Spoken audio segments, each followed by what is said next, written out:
Was it murder or suicide? That's the question a grieving family is still trying to get answered.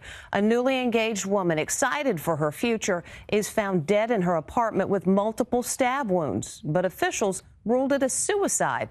Could that even be possible? Ann Mercogliano spoke with the woman's parents, who are desperately searching for answers. It should have been the most joyful time of Ellen Greenberg's life. She was engaged to be married, so we were planning a wedding. The only child of Josh and Sandy Greenberg. That's a beautiful picture.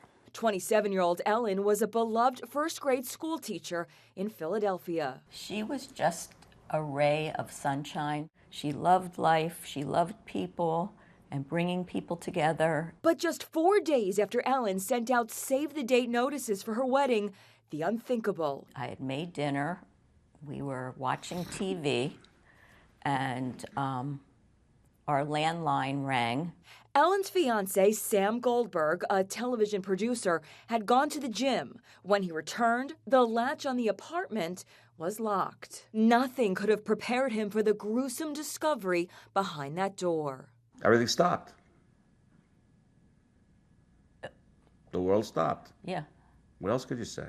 Ellen was found stabbed 20 times, 10 wounds on the back of her neck, 1 to the scalp, also stabbed in the abdomen, and 8 times to the chest. The knife was still lodged in her chest when she was found. But with no forced entry and no defense wounds, detectives concluded her death was a suicide.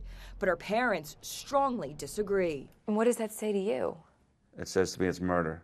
Before her death, Ellen confided in her parents that she had been stressed and anxious about work. Her psychiatrist determined she had severe anxiety and prescribed Klonopin and Ambien. The psychiatrist's notes say not suicidal.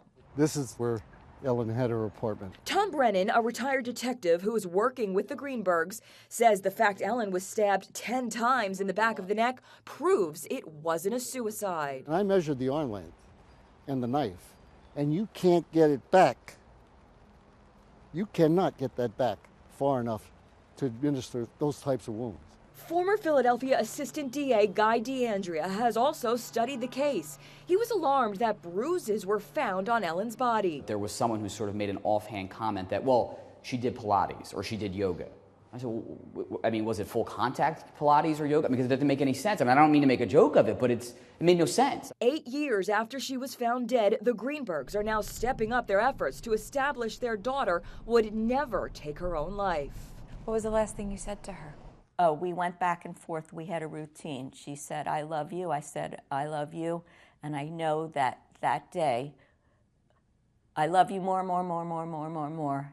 So I was grateful for that.